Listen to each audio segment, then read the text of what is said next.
Yeah. I'd like to call the District of Chetwynd meeting to order. And can I get the opening statement read, please?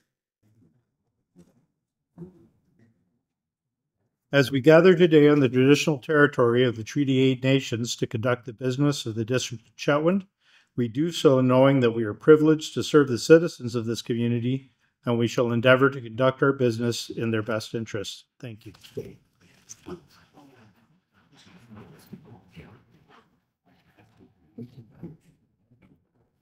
Prior to adoption of the agenda, is there any new business council may have?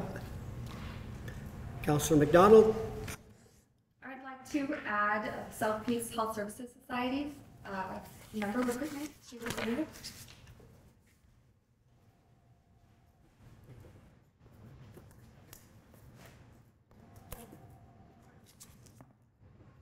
Okay. Any others? Okay. Health Service Society.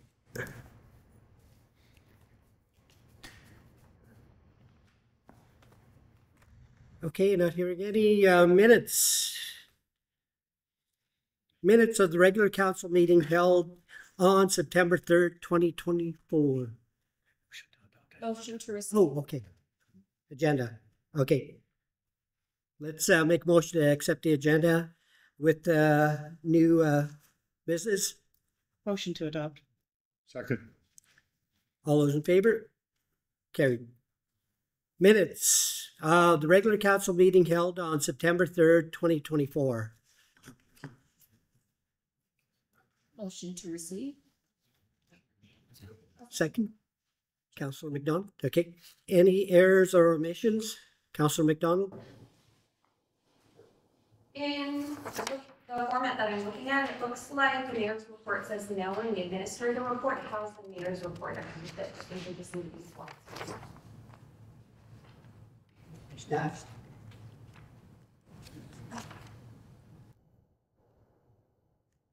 Yes, we'll make that change. Thank you. Any other errors or omissions? Okay. Accept minutes from September 3rd. Motion? Motion. Okay. Councillor Work, seconded by Councillor Nelson. Okay. Okay. All those in favor? Carried. No delegations. Bylaws. District of Chetwynd tax sale redemption exemption bylaw number 117820 or 2024 requires adoption. Motion to adopt. Second. Any discussion on it? All those in favor? Any opposed? Good. Carried. Any reports? Don't see any. Okay.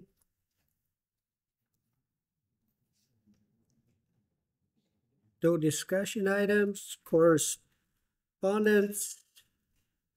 C1, Camphor News release dated September 4th, 2024. Camphor announces closure of the Plateau and Fort St. John sawmills in northern BC. What's the wish of the council?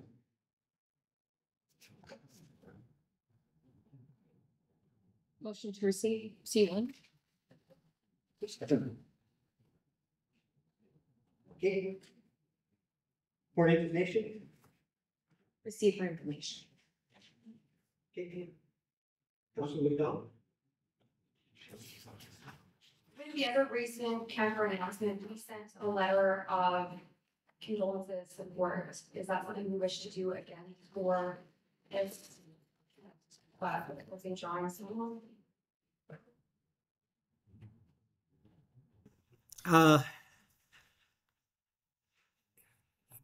This being probably some of the tough things that we have to do, just given our what it costs to to an industry that's we know is had its footprints or had its fingerprints here in Chetwynd. So I'm not too sure if we want to do this right now.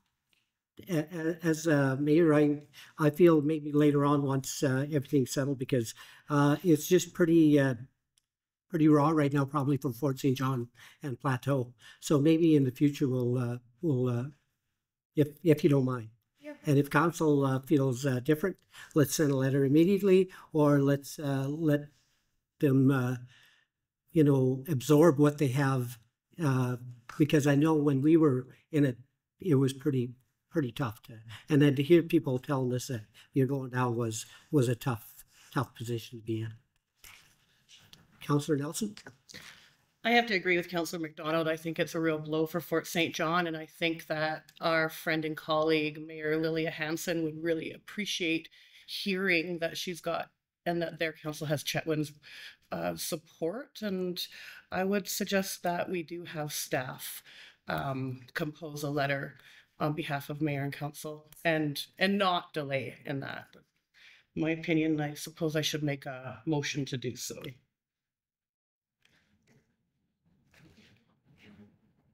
I also agree, and also we should be So sending. let's have a seconder, and then we'll discuss more. Councillor, okay, go ahead, Councillor Nick. I also agree, and I think we should be sending another letter to Ralston for what he's not doing. Any more discussion on? Okay, we got a motion on the floor. Send a letter immediately. Staff? Just a point of order, is this motion for one letter to the mayor and council of Fort St. John, or is it for two, mayor and council and Minister Ralston? It would be for one to camp for Fort St. John. Are we sending, because if we include Plateau, and we would have to probably have another motion for a letter to the forest minister. So I guess the question is, are we sending one or two letters to Councillor Nelson? She made the motion. Sure, I'll happily amend my motion to include a secondary letter to Honourable Minister Ralston and let him know how unhappy we are with the way the forests are being managed in northeastern BC. Sufficient enough, Councillor Neck? We're good? Sounds good to me. Okay, discussion. Councillor McDonald? Just for clarity, Councillor Nelson, was it a letter to Canfor or was it a letter to the district of Fort St. John? A letter to City. the City Council Yep. and Mayor of Fort St. John, as well as a letter to the Honourable Bruce Ralston. Okay, any more discussion on it? Yeah. Okay, two letters. All those in favor? Carried. Okay, when staff gets those letters, send them out to us, and then we'll have a look at them. If they're approved, then we'll send them out immediately. Okay, thank you. Absolutely. Okay.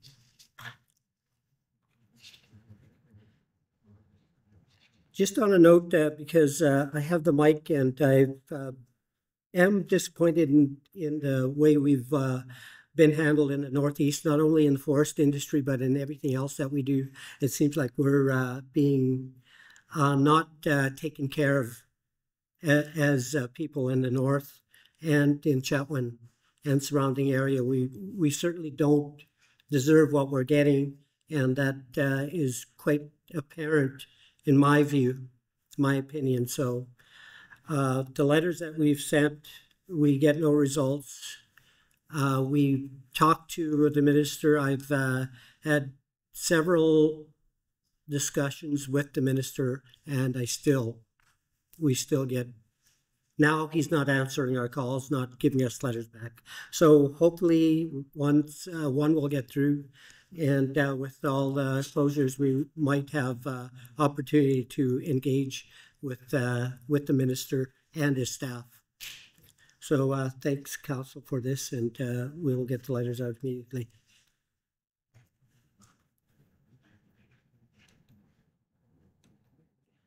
No information items. Reports for action.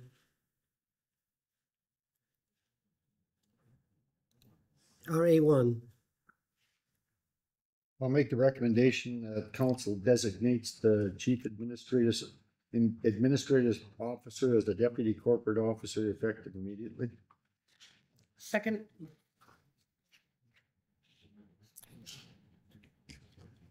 Any discussion on it? Council McDonald? This is typical procedure through districts and cities. Oh, absolutely. All it does is to provide a continuity of operation in the event of an absence, for whatever reason. Then there's somebody that can sign official declarations, certifications, that kind of thing. Like we need certified resolutions, and all it does is give us that operational efficiency. And it's good succession planning too. What the plan is I'll put probably 2 people through corporate officer training in January or February through UBCM, and then we'll always have that pool of ability and knowledge to take over if needed. Any more discussion on it? All those in favor? Carried. RA2, permissive tax exemption.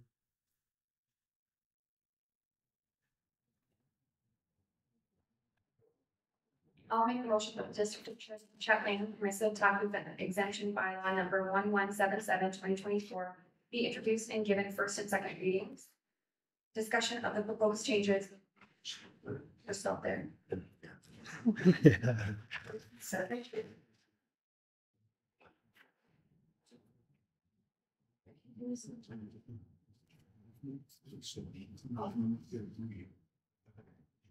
Okay, we'll have that read back to us.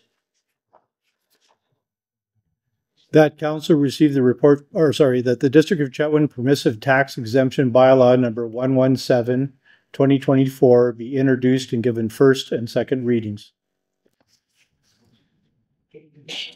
Any discussion? Councilor Smith? I just have a question. So this is basically what we do every year. We're just adding the Chetwynd Communication Society and Pine Valley Flying Club to it for the exemptions. Yeah. This is a bylaw that, we do it annually. You can do it for longer periods they make the exemption for a longer period of time if you want to. But we do it annually. There's 2 additions to the previous bylaw from last year that I've added. And part of the reason why I asked to have it stopped at the second reading so that you guys can decide whether or not you want those in there or if any other changes you want. Because I don't feel it's my position to put things into the bylaws that you guys haven't agreed with. So. I have another question.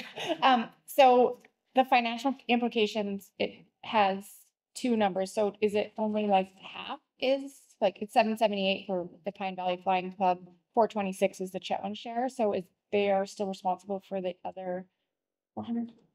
No, they get the whole exemption, but only part of it is our money. The rest of it is money that I have to remit on to other governments, regional districts and school boards and all those kind of things. Okay, thank you.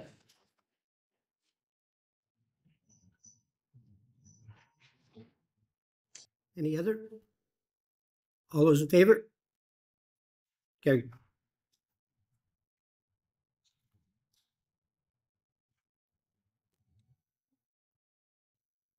Okay, no reports. We got one more? All right. Well, Okay. last year, the council chose not to include the flying club. So that's part of why I wanted to ask us, I want to know whether you want them included or not. And that's the decision that needs to come from you guys, not from me. So, Okay. If you guys are happy with the bylaw the way it is, then we can do a third reading right now. If you'd like to make some amendments, feel free to do that. Okay. Okay, Council, got that? Go ahead, Councillor Wark. So the Flying Club is a nonprofit. They are a nonprofit, only 4 members. You know, and so that was one of the reasons last year you chose not to include them, is because there's only 4 members and it's not a large benefit to the community. Okay, I'll make a motion for adoption. Third reading and adoption. Third reading. Sorry, just third, yeah. Third reading. One second. And just to clarify that this includes the Flying Club. Okay. Any other discussion on third reading?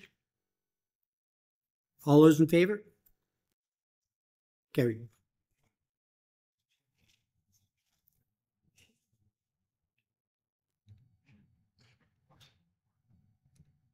Okay, reports. No reports. New business. New business, Councillor McDonald. So I had recently spoken to a couple of people from the Southeast Health Services Society, and they had approached us in the past to about potential membership. And they currently only have 4 people on their board and no one from the district of Chetwynd. At its inception, I sat on this board and then had to leave when my son was born. I do feel that this is a benefit to have Chetwynd Voice and Children perspective on such a valuable society. It's based out of Dawson Creek.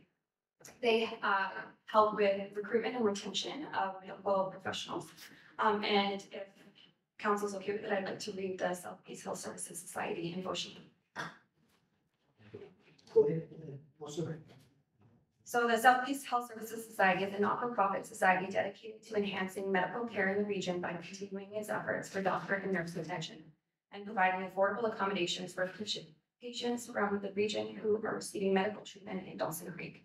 The society was initially formed by the mayors and councils of Dawson Creek, Chetwynd, Tumbler Ridge, Gooskoopy, and electoral areas, directors for areas D and E of the Peace River Regional District. Through the support of the PRRD, industries, business, residents, and First Nation communities, the board of directors proceeded to identify priorities. Our board of directors is composed of elected volunteers from the Southeast area and represents an essence of medical care families. Whether it is through our medical family or the family support for a patient, together we build stronger health. 3 initiatives the society is extremely proud of is the Carriage House, which is located on the same property as the Bolton's House. The Carriage House provides accommodation for traveling nurses. The Bolton's House is a beautiful facility located a block from the Dawson Creek District Hospital, and it is a 6-bedroom, 4.5-bath facility that provides accommodations for patients and their families receiving healthcare services in Dawson Creek. And the Locum House, the small furnished house, is available for visiting doctors and specialists to utilize during their periodic stays in Dawson Creek. And so they are looking for a potential member from City Council or the Chetwynd Council or a dedicated member of our society, our community. Okay, a little bit of history on the Boltry House. They had some of the board members. They had a change there about a couple of years ago, so they had to get on track. And when they asked myself, say, get somebody from the council, I didn't want to put a council member or somebody from the public in that environment of having a bad board at the time. So they needed to go through the process of establishing a credible board, and as you have found out, they have. So if you're willing, that's more than appreciative, and thank you for that. But that's a little bit of the history of why we don't have one on there. And if you're willing, that'd be great. Thank you. Okay, go ahead, Councillor. I do know that there are other members of council that have maybe space in their portfolio. Mm-hmm. Is there any other members that would be willing to take it on? I, of course, would love to, but I would love to leave it open for anybody that would appreciate it as well. Okay.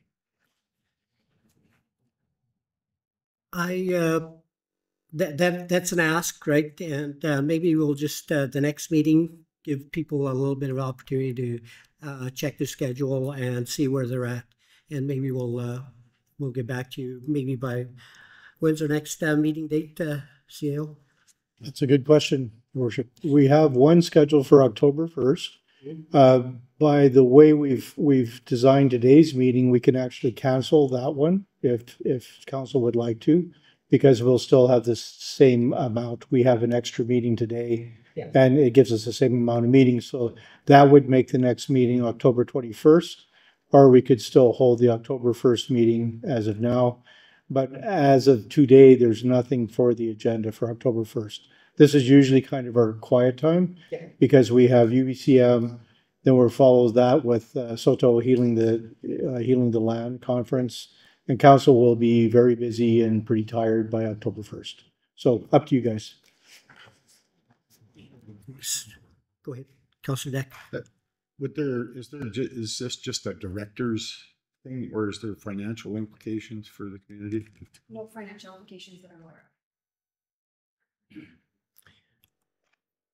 Okay, anybody interested? I guess I should be asking that question right now besides Councillor McDonald. I'm also, I don't have a lot on my portfolio right now, so I can take that. Councillor Nelson? We're good? Okay. I was going to say, I think that Councillor Smith and McDonald will be excellent fits, and if they required an alternate, I would step in secondarily. Okay. Do we need a motion, I guess, for them to be on the board? What do you think, Councillor? Yeah, that would be better. Okay. I'll make the motion to nominate Councillor Smith for the South Peaceful Services Society. Second. Any discussion on it? Councillor Work? Sorry, I misunderstood. I thought you were interested as well, Kayla. Nope. Yeah, but my portfolio, I think is Oh, you're sent out at the moment. I would like to give others an opportunity. Yep. Thank you. Okay, all those in favor? Carried. Thank you, Councillor Smith, and thank you for the information, Councillor McDonald. All right, we're done. New business, any public questions on what we talked about on our agenda today?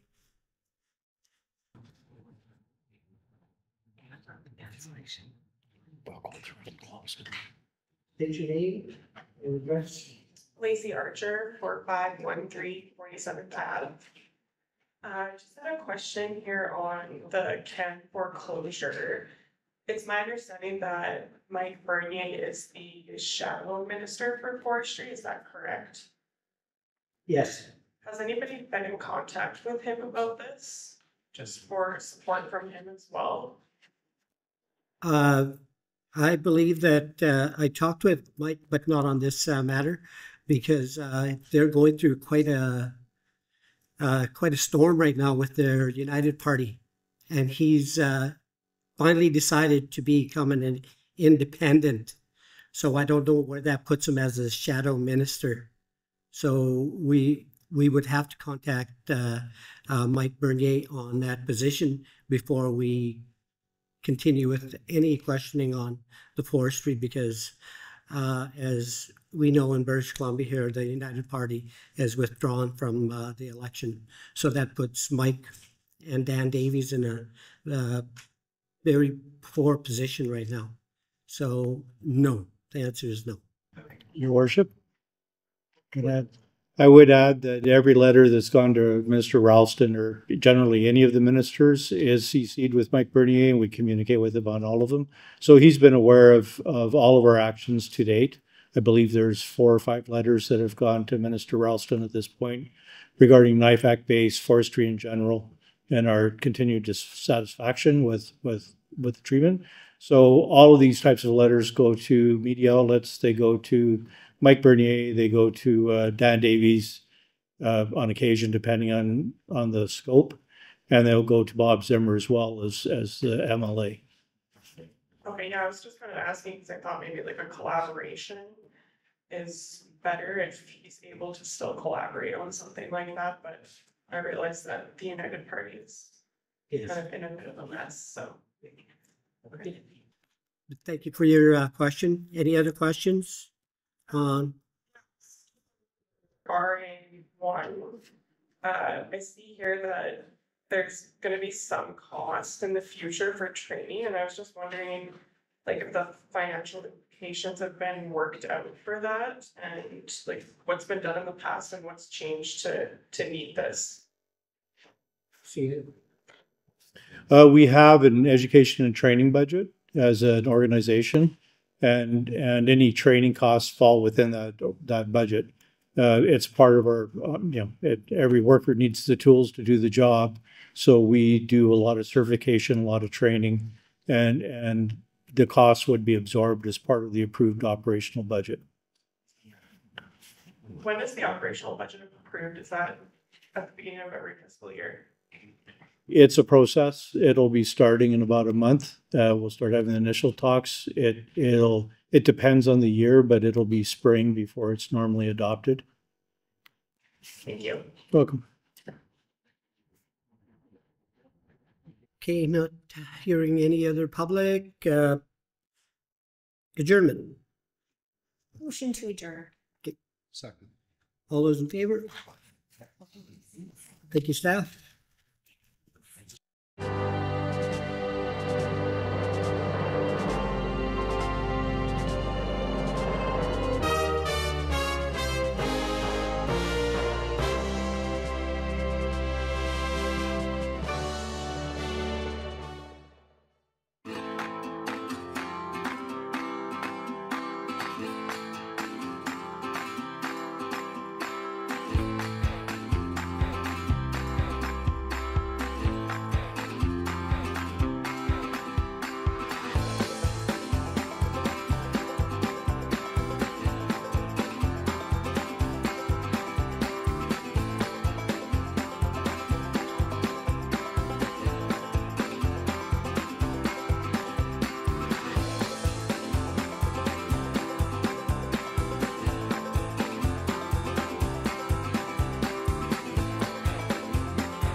Remember me, when the sun comes up in the morning sky, there I will be, soaring with the eagle so high, feeling free. Remember me, down the road, hand in hand, you and me. Hey-oh, hey-oh, hey-oh. Hey-lo, hey, hey, hey-oh, hey-oh, hey-oh, hey.